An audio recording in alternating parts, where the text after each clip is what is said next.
It's about time I do another time lapse in this world because it's been what?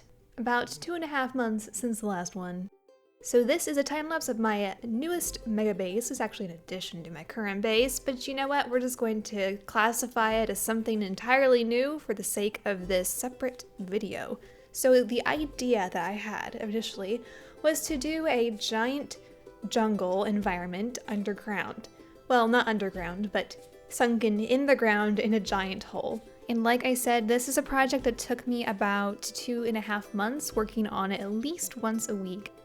Rarely did I work on it more than once a week, but I would work on it for about 5 hours at a time or something like that. Anyway, I gave you a brief description to the build, but it has to start with a place to build it, so I had to clear out lots of jungle and make it nice and level. And this took hours to do, just hours upon hours upon hours. And we're only getting started.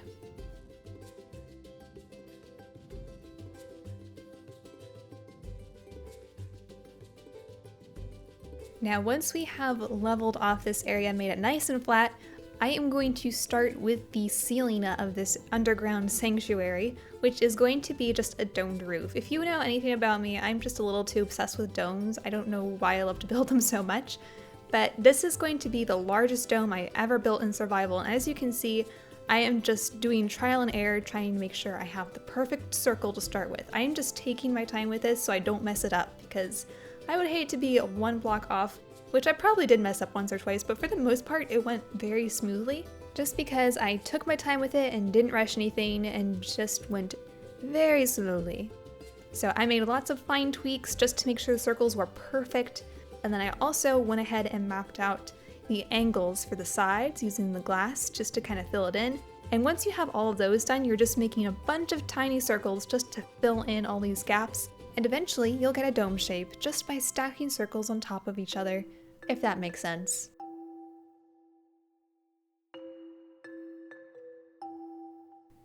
If you ever work on anything like this, it's always a good idea to evaluate what you should do first to make it easy on yourself. I built the dome first because I knew I was going to have a giant pit underground, and I didn't want to have to build the dome with a giant pit below me that I could fall to my death to. So that's why I built that first. And now comes the longest process, which is to actually dig out this hole. This circle, by the way, I think is approximately 70 blocks wide, just to give you an idea, and I'm going to be digging it down to about Y20 to start. So this step took me a few weeks to do. Like I said, I only worked on this about once a week for just a few hours that week. So yeah, it's slow work.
By the time I did have the hole completely dug out, that's when I realized I didn't know what I was doing exactly. I had a vague picture in my head, but now I have this giant hole and now I have to actually bring it to life somehow.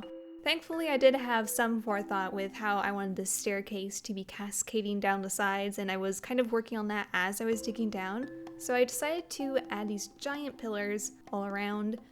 I wanted this whole room to look very green, although in the end it didn't end up looking quite like I pictured it, but that was the original goal, which is why I chose the warped wood to begin with, because it has that bluish green tint to it.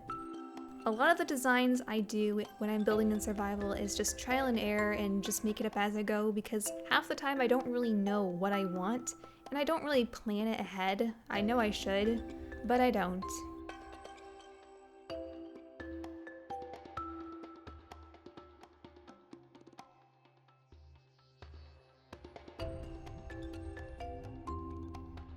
Now the focal point of this build is a giant tree in the center. It's actually the one and only tree now that I think about it.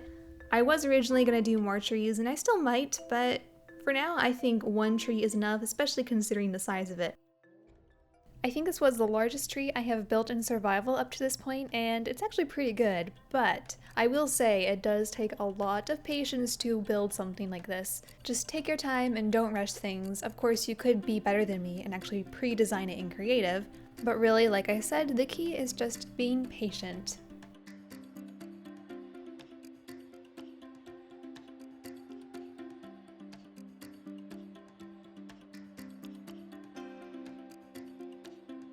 I think the most annoying thing for a giant tree like this is to make sure you have enough resources. Lucky for me, I had already cleared an extensive amount of jungle, so I didn't have to worry about this problem. Although I can see how it would be very frustrating. Make sure you have plenty of resources before you're starting a project like this. It will make your life so much easier.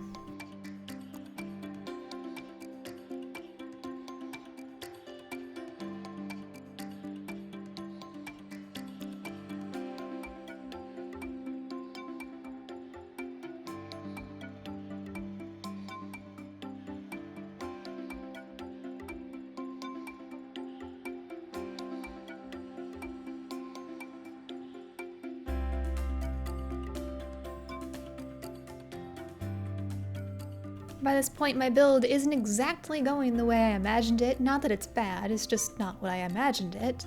So I just have to make do with what I have.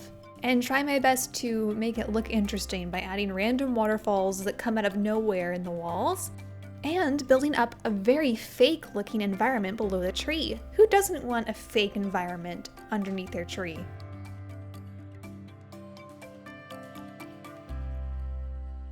Alright, what do you say we go ahead and do a quick tour of my base now?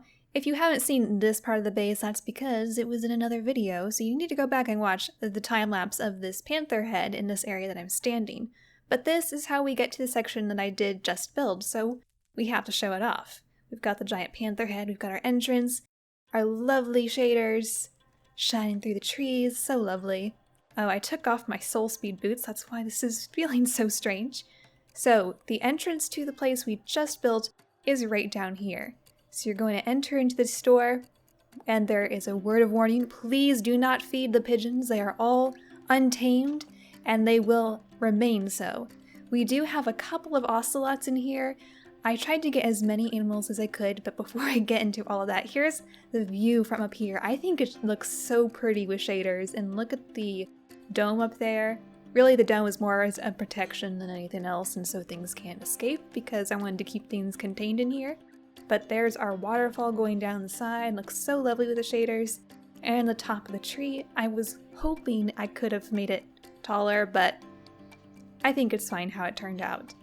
And then we just have a giant staircase with not much to it right now, it just travels down the side. Eventually, I want to add a hallway in here that has maybe a trading hall or something similar, and I don't know what I would put at the other flat wall. I could do something else.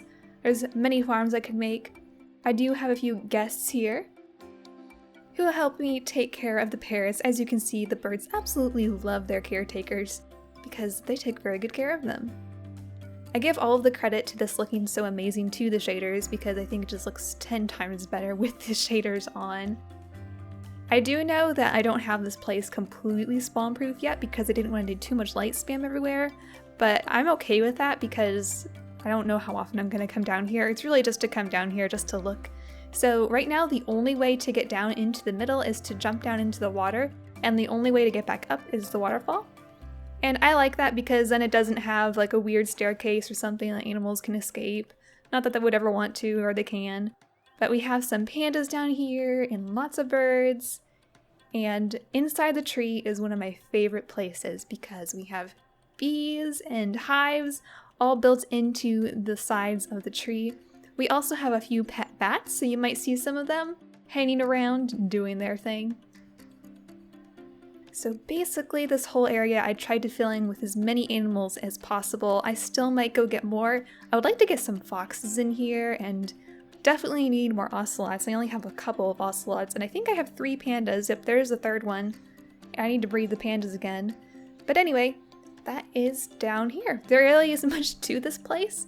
It's just for looks. There really was no function to it, although I might eventually start adding some farms off to the sides of it just so I can give it some purpose. This right here is a skeleton farm that was not planned. The only reason this exists is because I had uncovered a spawner that was right in my way, right where the wall was supposed to go, so I had to do something with it. You know, you can't just pass that up. Hence why we have this ugly skeleton spawner sticking out from everything else. That's pretty much all there is to this. There isn't much else to say about it.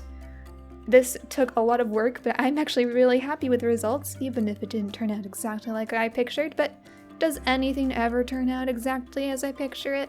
I don't think so. So I will take this. This is good.